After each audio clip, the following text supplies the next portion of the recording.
Okay, today I'm going to show you my little dragons deck for Wyvern. About a week ago I posted a video of my big dragons deck for Wyvern, which is most all dragons were base strength 4 or greater. In this deck, all but one dragon has a base strength of 2 or less. There's 23 cards in the Dragon LAIR consisting of 17 dragons and 6 terrains. I can easily lower that to 20 if I wanted to. But the current build consists of 23, so I'm going to go over that in a second. First, I want to just say a few things. There's a Facebook page for Wyvern. If you're looking to talk to Wyvern players, Facebook is one place you should go check out. We are looking for players. I'm in Chicago. We only have a couple people that play right now. If you'd like to play some Wyvern and you live in Chicago, leave a comment and maybe we can meet for lunch or something and set up times. We're hoping to get some team Wyvern games going. That would be a lot of fun. If you'd like me to post your deck, if you have a Wyvern deck that you'd like me to post, just leave it in the comments. If I have all the cards, I will create your deck. I used to have all the cards. I'm missing some now. I used to have Phoenix. I don't know what happened to it, and it's amazing to me that now the Phoenix card is worth a lot of money. But whatever. I don't know what I did with some of my cards. I lost a whole bunch of them. And it lost in moves, no doubt. I've moved a few times. What was the other thing? Oh, if you'd like to see my other Wyvern decks, I have a playlist. They are all in a playlist. Just go to my channel, click on playlist, and see the one that says Wyvern. You'll see all of my decks that I've posted there. I always post to the Facebook page too. And lastly, if you like Wyvern, I'm going to guess that you like Dungeons and Dragons. I wrote a D&D story, an actual book, and self-published it on Amazon. And I narrated it here on my channel, as well as wrote it on my blog. So you can listen to my story, and you can even read it on my blog while listening without having to buy the book.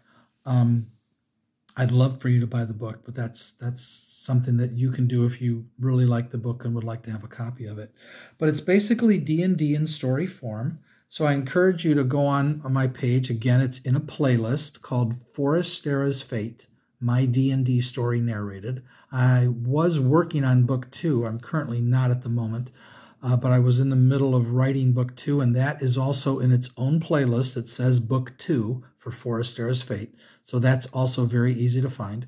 There's another set of small short videos called Excerpts from Forestera, where I started with book 1 and took like 2 to 5 minute passages from each of the chapters. I only got as far as like chapter 20 before all of a sudden I started writing book 2. So I stopped making my little excerpts. But the excerpts are quite fun, and I think you'd enjoy looking at them. But I would read the chapter first before listening to the excerpt. So that's that. So let me go over with you now my little dragons deck. I currently have 4 scouts in this deck. Make sure the focus comes in. I could lower that to 3 or maybe even 2. But for now, we've got Delphyne, which is one of my favorites. Love the artwork. Every time you discover a terrain, you get a card. That's a great flying scout. Here's a non-flying scout, which is probably the best scout in the game. Grendel steals the gold on the terrain. So in addition to destroying the terrain, he gets the gold. Mo-O or Mogre? Not sure. Mogre's probably the better scout. It's more expensive, but Mo-O's good. He gets a gold piece every time you discover terrain. Perfectly good scout. And then there's Dragonfly, which is a maybe again, because it's a risk-reward card. You may get 2 gold. You might lose 2 gold. You have to guess whether the face-down card you're attacking is a dragon or terrain. I usually guess dragon. That way, if I'm wrong and it's a terrain, at least I destroyed the terrain.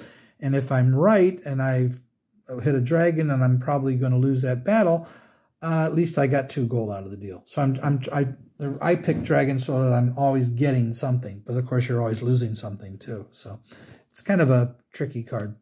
I really like Azhi Dahaka. I do think he should have had an ability, but this is one of the cheapest dragons in my deck. He only costs 2, He's a 2-strength flying dragon. I'm not running the 2-strength non-flying dragon. Not really any point in playing that dragon in any deck. Not much point in playing Azhi Dahaka since he has no abilities, other than he only costs you 2 gold and you get 2 strength. So it's a good rate. Lindwurm is really good for little dragons. He's in most of my decks, though. 0-strength dragon that can lose 1 battle without dying, and then you can just swap him out, so he buys you time. And when you do lose a battle position,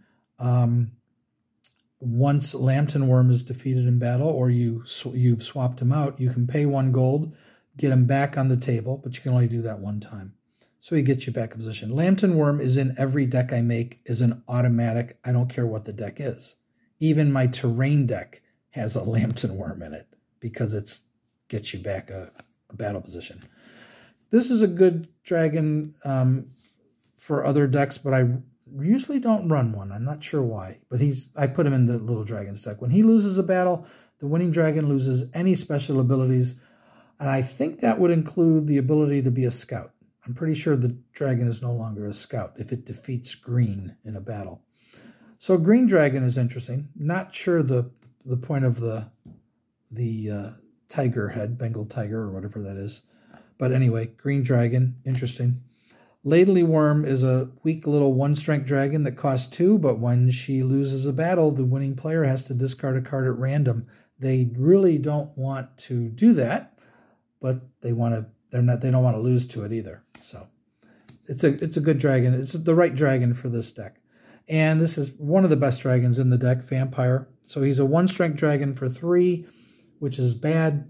But the reason there's 2 gold symbols is because when he attacks, he gets 1 strength, and the dragon he hits in battle loses a strength. And if there's multiple dragons in the battle, he zaps all of them. And when he drains the strength, it's permanent. So he's a 2-strength, then he's a 3-strength.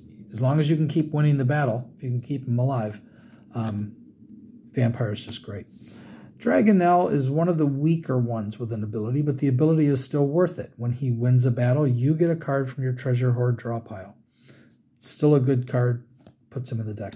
Geates is great, 2-flying dragon. If you can win the battle, if your opponent has treasures in that row of the dragon, you get to destroy one of them. That's a great ability. The coolest looking dragon in this deck, I think, Violet. 2-strength flyer. Dragons with base strength 4 or more lose 2 strength. That is really good ability. Violet's a great dragon. Divine Naga is really cool too. Flying dragons lose 2 strength in a battle with Divine Naga. So that's a really good ability. Hidden Naga is in this deck for one reason, because she protects the treasures in that row. As long as Hidden Naga is up, you can't get rid of my treasures. So that's why Hidden Naga is here. Mixcoatl is here for the gold, although on turn 1, if I spend 6 gold and attack with him, his strength would be 19. So that's a good reason to attack. On defense, he's just a 0. But on the discard pile, if I play Gold Dig and he's the top card of my discard pile, I get 6 gold. So I'm also running 3 fields of gold because I would get 4 gold. And I'm running 4 Gold Digs. This deck you will run out of gold fast because a lot of these dragons cost 3 gold. The cards in the deck cost gold. If you don't run these, I don't think this deck would be very good without that gold generation. It's very significant.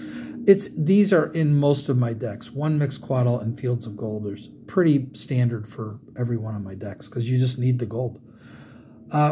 Frozen Lake. The 3 other terrains, 1 kills a big dragon, Frozen Lake. Island steals their flying dragon. If they remove Island, they get their dragon back. So if you are playing people against people and they're playing Island, I would put Village in your deck because Village will remove Island from the dragon and you'll get your dragon back. And 1 Hurricane to kill any dragon. All right, that's the Dragon Lair. Oh, did I mention Basilisk? No. The 1 card that's not a 2-strength dragon. Kills himself and 1 other dragon in battle. No battle action cards are played. Let's get the focus. Are played in a battle that Basilisk is part of, and there is no winner or loser. So Fountain of Youth will not work. There are no winners or losers in this battle. Basilisk immediately kills himself and the dragon you just attacked with him. It happens right away. There's no way to react to it. All right. In the Treasure Hoard, this is Magnetic Field is the most powerful card in the game. Come on, focus. It counters any purple card. Action, reaction, Dragon Slayer action, battle action, you name it, it counters it. It was originally a 1 gold cost card. They had to up it to 2. They realized it's too powerful to only cost 1 gold. And for those cards with gold symbols, this is the best card for getting gold back. Gold Dig. Running 4. Every deck. 4 fields. Well, actually, not every deck. There's maybe 1 or 2 that I don't run Gold Dig. But Magnetic Field, every deck. 4. Automatic. Okay. We'll hold it like this. All right, 4 Growth Spurts. Growth Spurt is the card for this deck. My base strength dragons, the original Growth Spurt, as you can see here, does not say base strength. It says all dragons of 2 or less strength gain +2 strength. They fixed it. All dragons in the kingdom, this is the kingdom symbol for your kingdom wyvern cards. All dragons of 2 or less base strength gain 2 strength, as long as Growth Spurt is in play. So they're 4. If you get 2, now their base is, instead of 2, it's 6. It's +4, +6, +8. If you can get all of them in play, now your dragons are huge. And this is why the Little Dragons deck beats the Big Dragons deck, I think, on a fairly regular basis. Because I'm also running 2 Feast to weaken the dragons whose base strength is 4 or greater. And that's why it says base strength, because if it didn't, these dragons would be bigger, and then Feast would make them little. That doesn't happen. Now their base strength is still 2. Their current strength jumps to 4. The dragons whose base strength is 4, their base strength is reduced, or their strength is reduced to 2. They lose 2 strength. Their base stays at 4. Their base stays at 2. Their base stays at 4. But their current switches. So that's the reasoning behind it. So Feast is great for weakening big dragons. All right. Hope I didn't confuse you there. If I did, leave a comment. 4 Meteor Showers. Best card in the game to replenish your hand. Apollo and Whirlwind. If you don't have Meteor Showers, I'm sure you'd have Meteor Showers because it's common. And Apollo and Whirlwind, I don't know if they're uncommons or rare. But to me, this is the better card. I like Apollo and Whirlwind. I'll often play them, but not in this deck. The 3 power cards, I'm running 4 of each. Poison Chalice, because little dragons are often behind. So 4 of those. 4 Power Switch, because little dragons are often behind, and so you switch the base strengths. Now, if I get Growth Spurt, this, I might not need these cards as much, but regardless, I'm still running 4. And this is a big drain of gold, so I have to be very careful when you run all this. Feast, if you didn't notice, Feast costs 2 gold, and Growth Spurt costs 1 gold. And then 4 Medea spells, which reduces a dragon's base strength to 0. So these are the main ways the little dragons destroy everything in their path. It's still hard, though, because you've got to really watch your gold. You have to sometimes just let the dragon die and don't invest the money. But it's hard to know when to do that because you don't know what your opponent has. 2 Knights, simply to have 2 outs when I'm losing, then I can't win the battle. 2 shots at canceling it. All right. Here's the strength modifiers that I'm running to fight with my little dragons. In addition to the power cards, there's only 3 in here right at the moment because I've misplaced one, but I would normally run 4 Crickets, which is a +3 strength modifier for free on dragons with a base strength of 2 or less. Minotaur is a +4 for 1 gold on base strength 2 or less. And Celestial Charger is +5 for 2 gold. And I'm running 3 of those. So that's a lot of fighting power. Still got to be careful with your gold. And then to make matters even worse, I'm running 2 Sorcerers, which also cost 2 gold. This will duplicate any action, reaction, or battle action card your opponent just played. So if your opponent uses magnetic field to stop you, this can replicate the magnetic field and you can counter their magnetic field with it. That's the main reason this is in the deck. It effectively gives me 6 magnetic fields. It is expensive. It's not as good as magnetic field because there's a lot of cards your opponents will play and you can't, there's no point in replicating it. There's just no point in or I should say duplicate. But I'm going to try them. Because when I play a game with my little dragons, I'll try to make a video. I made a video with 2 decks, and we played 3 games, and the video ended up being 2 hours long. So in the future, when we make a video, we'll just do 1 game, just so you can see the game. My camera is a side view, so you're not going to be able to see it perfectly, but we'll try to describe the action as best we can. 1 Volcanic Eruption, because that's all you're allowed. The reasoning is it gets back any card. They now have cards like this that cost 2 that get back any treasure, or another one that gets back any Dragon Slayer. This gets back any, so you're only allowed 1 per deck. I'm running 1 Jason. I should probably run 1 Sir Galahad as well. They have 2 Dragon Slayers. Sir Galahad slays any dragon with current strength 4 or higher. Dragon Slayers attack current strength, not base strength. Jason slays any dragon, but he's expensive, 3 gold. Prometheus. Opponent must show you his hand and lose 1 gold piece for each battle action card in his hand that he doesn't discard. This card would hurt me if my opponent plays it on me. I might even magnetic field it, but I doubt it. But good card to play. And then 2 cards to counter Dragon Slayers. 1 Marina, just so I have 2 ways to stop their Dragon Slayers, and the very powerful Kiss of the Succube. Or is it pronounced succubus? I assume it's Succube, based on the spelling. Counters the Dragon Slayer, and then you can destroy any card on the table. So you're only allowed 1. You can only play 1 Kiss in your deck. So that's the deck.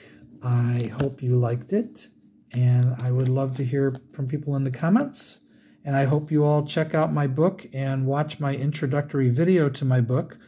There are visuals in the introductory video. The rest is all a blank screen. It's like listening to a book on tape.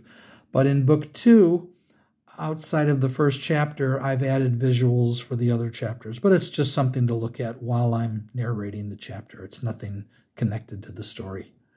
But anyway, I hope you enjoyed my Little Dragons deck. Next one will either be my Interceptor deck or my Terrain deck, I think. I also have an attack deck, or I used to call it my battle deck. It's just a deck that wants to attack. So I might do that one next. We'll see. Hope you all enjoyed this, and we'll talk to you again sometime. Bye-bye.